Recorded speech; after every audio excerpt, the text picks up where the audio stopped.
everyone, welcome to the community classroom. This is Dr. Tracey McCarthy, psychologist, attorney, and educator.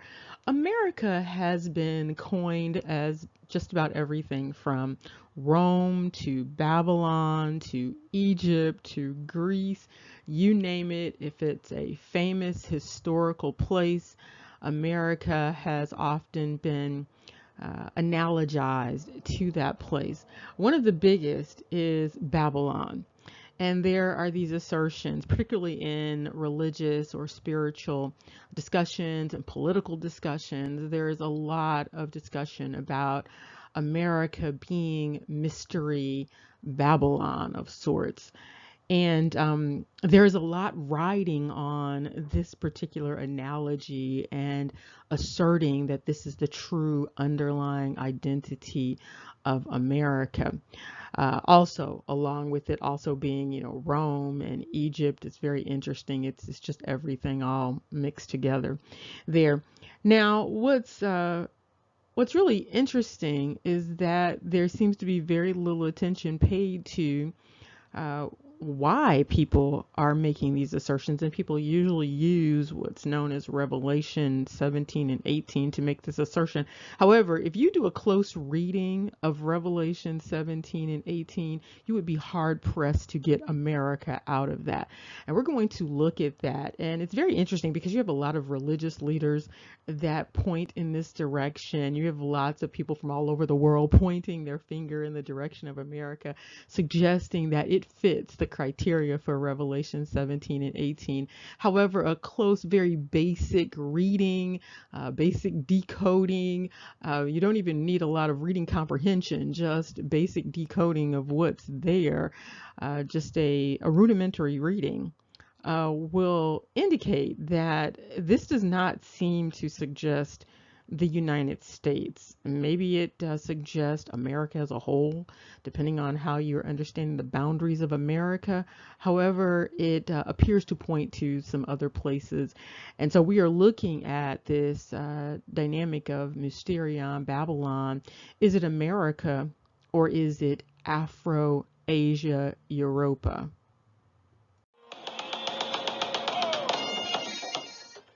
And we're just going to quickly look at some of these dynamics that you even see on this particular type of platform. And you see it repeatedly, this analogizing America to Babylon, and a significant amount of investment in this. And sometimes you have to remember, sometimes people like attention, whether it's good attention or bad attention. And so some people have no problem with identifying themselves as being a part of Babylon, being a part of something really, really great. Now, of course, some individuals do have historical connections and genetic connections to that which was this ancient Babylon.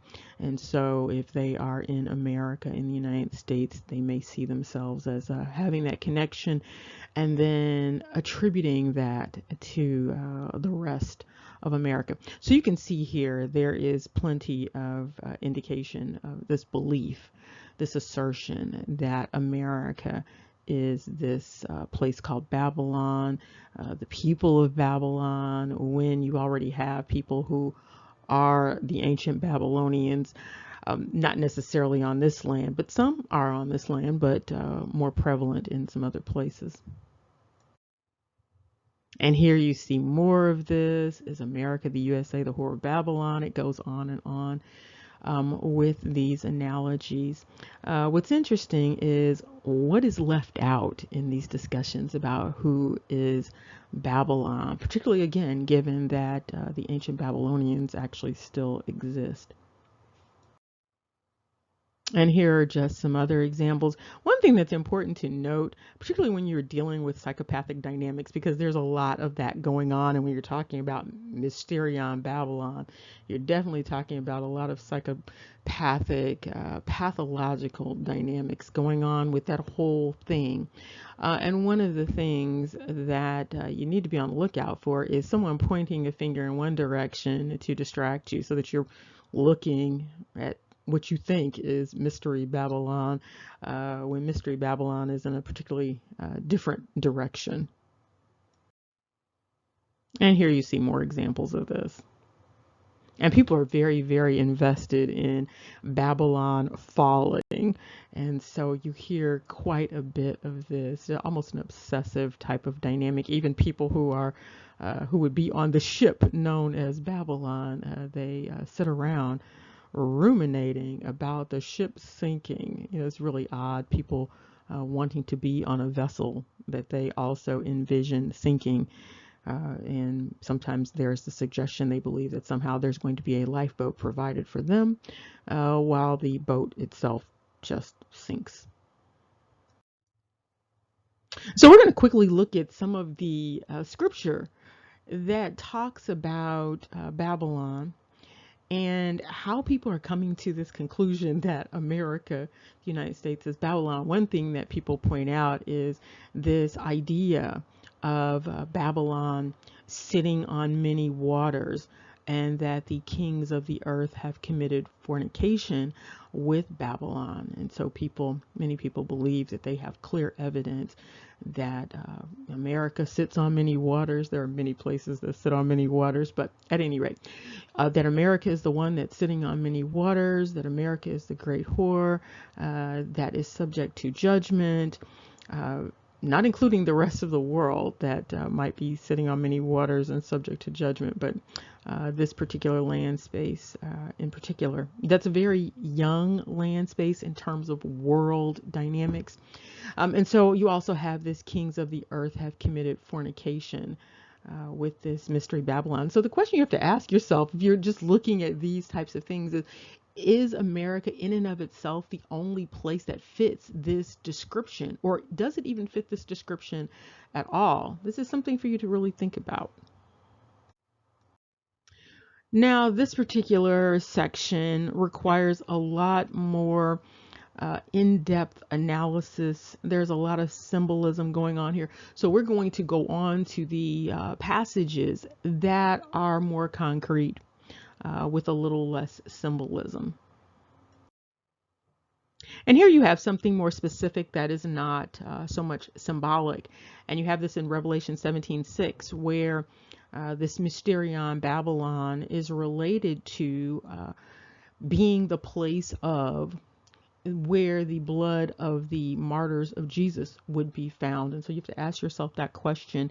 Up to this point, would the United States qualify based upon this?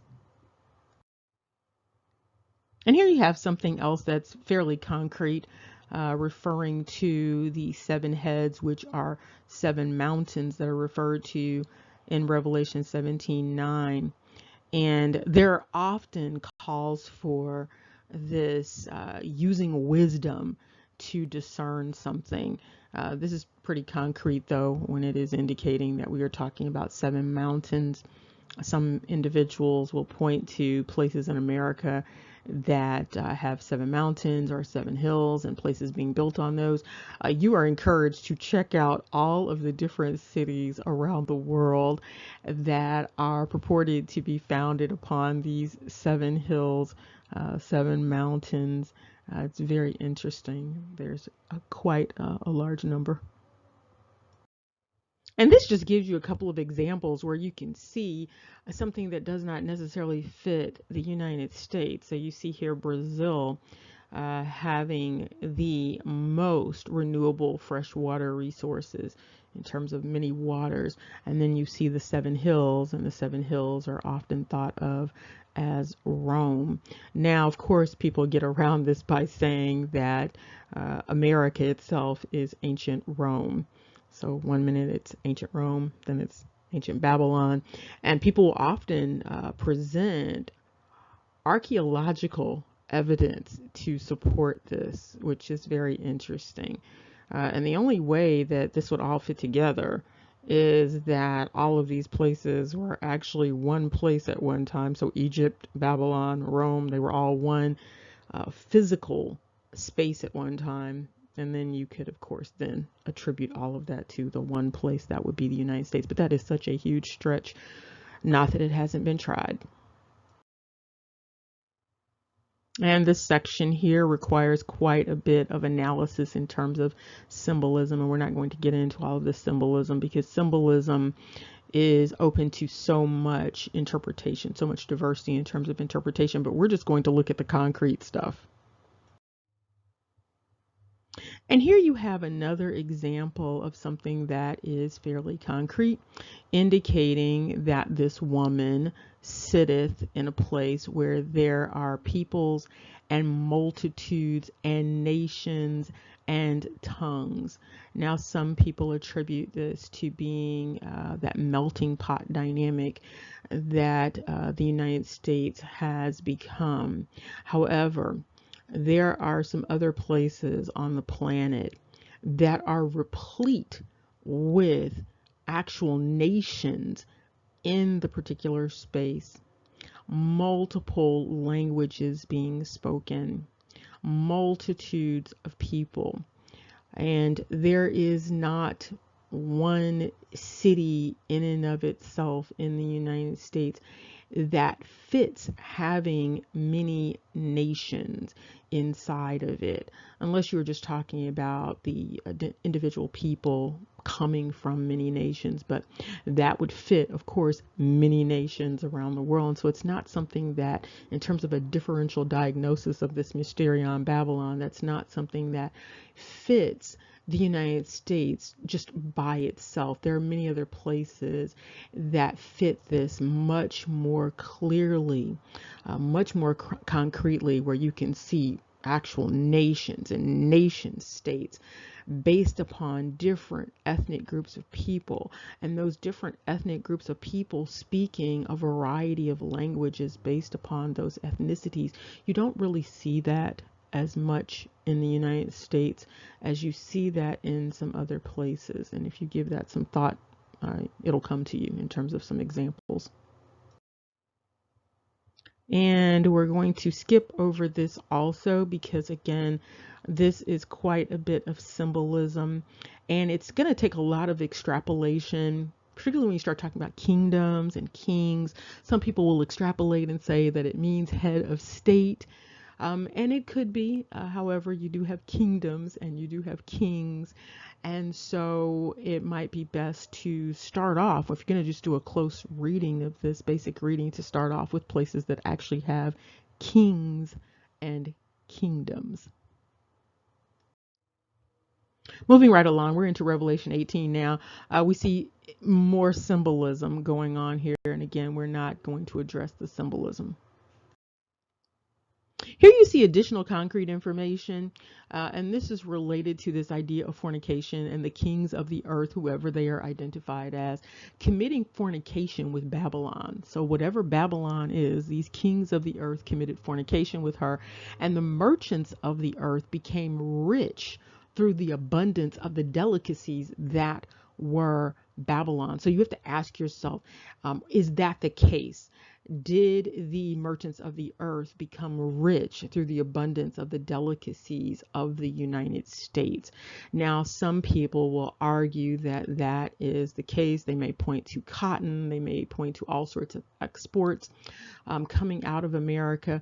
But America is not necessarily, at this point in time, the great exporter, and was only a great exporter for a short period of time in terms of history. And so that's definitely something to keep in mind. However, some of this comes back to that whole idea of people liking attention, whether it's good attention or bad attention. And some people get an ego boost by just the very thought that the merchants of the earth became rich through the abundance of the delicacies of America. And they will start to point out all of these ways in which America provided all of these abundances to the rest of the world. And here you have another concrete sort of dynamic going on here. And so it indicates that this woman, this mystery, glorified herself and lived deliciously. And so some individuals might point out that the United States has lived in what they consider to be a first world reality for a very long time. Again, the country has not existed for a long time compared to other places, other societies on the planet. Now, of course, someone will argue that the American Indians were here and they had all of these elevated societies, and indeed they were on par with places such as Rome and Greece and Egypt. However, we are just looking at this section here and this concrete nature of this. And so that's something that you can analyze, and you can look at that in one way or another. Okay, you have additional symbolism here. We're going to skip over this. You can read it, of course, but we're going to skip over it and get to some more concrete stuff. Now, this is where it gets really interesting. Because the merchants of the earth were apparently becoming rich by acquiring certain things from this mystery Babylon. Now, this is a huge leap here, where people make the leap and say that this is the United States. Um, Even if you go back and you translate, back into the Greek, you are still not going to come up with these things that are identified in Revelation 18:12. You are not going to find these things being inherent to America, indigenous to America, abundant in America. And so you would really have to look elsewhere to find all of this in terms of the merchants buying this merchandise from this place or this land space. And so you have the merchandise of gold and silver and precious stones and pearls and fine linen and purple and silk and scarlet. And this particular type of wood, it has another name when you look at the Greek. And this type of wood, and you have ivory, precious wood, brass, iron, marble. These things, just looking at it on the surface, these things do not appear to point to the United States of America. I don't care how you slice this. You can look at this in many ways. You can go back and do the translation back into the Greek. You are not going to come up with the United States with this. So if this is what people are depending on to identify the United States as Babylon, as this place where the merchants of the earth were getting all of this stuff, you're not going to find this in the United States. And so if this is what people are using in order to prove that the United States is Mystery Babylon, and this is the place where the merchants of the earth were getting all of this stuff, they're going to be hard pressed to prove this, that the merchants of the earth were sailing to America, acquiring these things like silk and pearls, that they were sailing here or coming here, however they were getting here, in order to acquire these things for the rest of the earth. And then we get more concrete. And so you get into some other things that were being purchased. Again, these things do not suggest the United States. And so it goes on to cinnamon and ointments and frankincense and wine and oil and fine flour and wheat and beasts and sheep and horses and chariots and slaves and souls of men. That's not to suggest that the merchants of the earth did not come to America and acquire and enslave people, but America, the United States, is not usually thought of as the place from which enslaved people were acquired and sold. And moving right along, there is a further concrete indication about this place. Great city was clothed in fine linen and purple and scarlet and decked with gold and precious stones and pearls.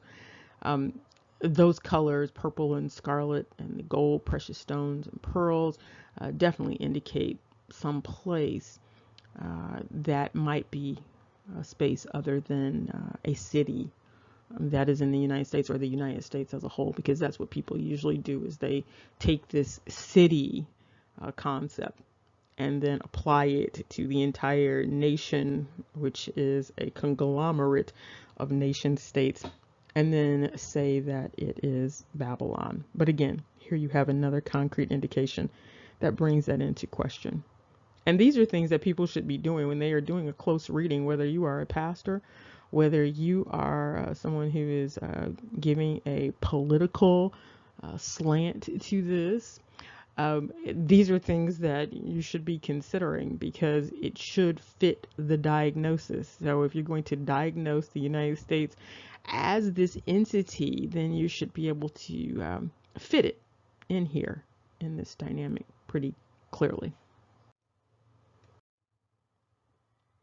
And here again, you have this concrete idea that the merchants of the earth were made rich and that all the ships in the sea were, getting things from this entity. This entity was being used. This entity was being abused in order to acquire these resources. And here you have more symbolism. We're not going to cover this.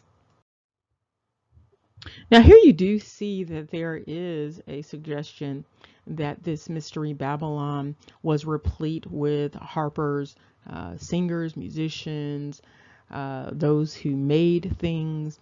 And so one might readily indicate that this does sound like the United States. When you go down a little further, you have another concrete indication where it says the merchants or the great men of the earth. And so those who were buying from Mystery Babylon, they were the great men of the earth. And there's also an indication that this Mystery Babylon, again, was involved significantly in sorcery. And it says, for by thy sorceries were all nations deceived. Now, this could indicate a number of places, and you have to ask yourself, where are sorceries replete, depending on how you are defining, understanding sorceries. There are a number of ways that that word is understood. And you are encouraged to look at all of the ways that that word is understood. But again, those things all come together. So you've got whatever this entity is, sorcery was a part of the nations of the earth, all of the nations of the earth being deceived. Okay, so we're going to wrap this up. This is Revelation 18:24, and you see another concrete example because in this one, it's indicating very clearly that this land space, this Babylon space, is where the blood of the prophets and the saints that were slain upon the earth, that's where that would be found. And so you have to ask yourself, in terms of the past, we're not talking about someone giving another prophecy here, a prophecy of a prophecy. We're not talking about that. We're talking about, is there any historical indication that this land space is the space where this has occurred? Or is there another land space? So you get into the question of, are we talking about America, the United States, or are we talking about something in terms of the concrete indications? Are we talking about a space that more readily fits that Afro-Asia, Europa land space without tweaking anything? Because in order to make all of this fit the United States, there's a significant amount of tweaking of Revelation 17:18 that people are using as the reference. It would require quite a bit of tweaking in order to make that leap. And there are some other places, other spaces, Afro-Asia, Europa, that more readily fit this. And also, when you think about Mysterion, Babylon, there's the indication that there is mystery there. It's not something that's on the surface. And so it's interesting that the complete focus seems to be on America, and to the exclusion of other places that in terms of the concrete references would fit more readily. And so we're just going to quickly go over this idea of concealed and hidden and mystery again. And so you've got this word kryptos, which is like crypto, which means hidden, secret, secret things. And you see continuing on this idea of something being hidden, something being mysterious, meaning to hide, or something that is concealed, something that is covered. And when you look in Strong's Concordance, you don't really see a clear reference to America as fitting this. Now, you do find a reference to that Afro-Asia Europa land space that does more readily fit this idea of secret and concealed. I'm just going to refresh your memory with this. And as you recall, when we were looking at the history of that name, Africa, and the roots of it, and also seeing some of it being related to Scotland even, you saw that in our previous discussion, that when you looked at Strong's Concordance, the word affair was the word that was related to this. And again, it meant covering, bandage, something that is concealed. And interestingly, it has this number combination to it. And it's also related to affair with the E, and that means ashes. This is interesting because when you look at the discussion in Revelation 17 and 18, that continuous discussion, you see this reference to an eventual bringing something down to the point of ashes. And so, again, I don't see the United States fitting this. That's not to say that it's not talking about the United States or America or the Americas. It just does not immediately fit it based upon the concrete information that is provided. And this is one thing that really stands out, is that in talking about affair and affair, and this idea of covering and concealed, is the word turban.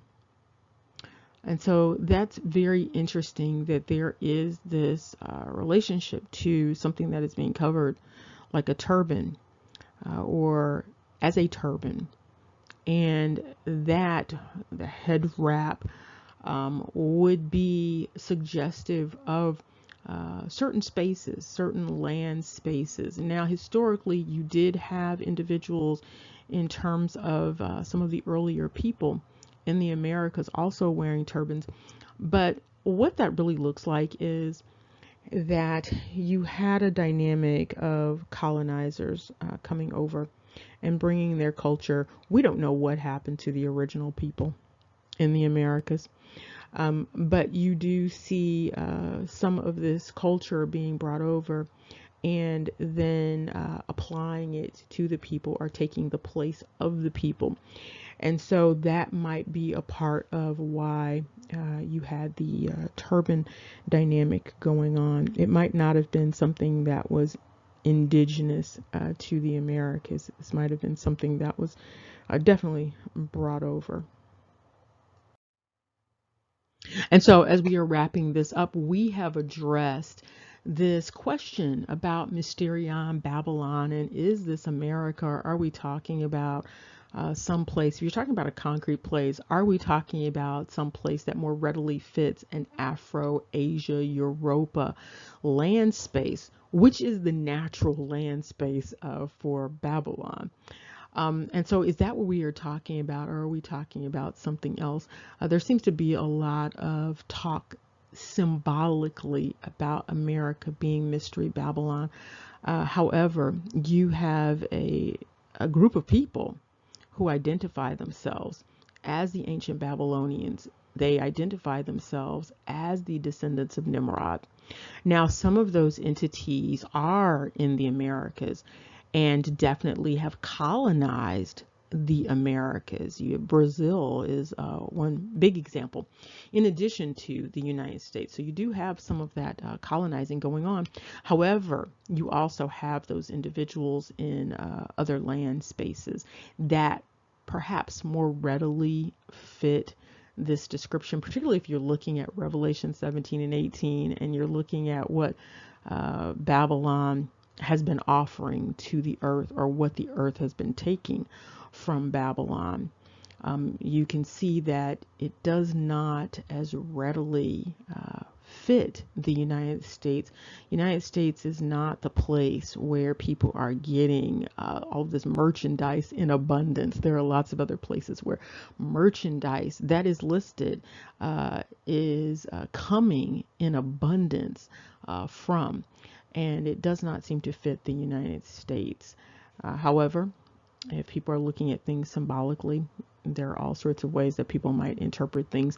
But if someone is identifying themselves as a teacher of this particular content, they are a pastor, they are someone who's giving political commentary based upon this, they are encouraged to just read the concrete information before getting into all of that symbolism, to just address that to see if it actually fits. And also be mindful of wanting to have notoriety at any cost, because that is also a part of what is going on. And also that dynamic of people wanting to be on the Titanic as it sinks. Remember, knowledge is power. Take care. See you soon.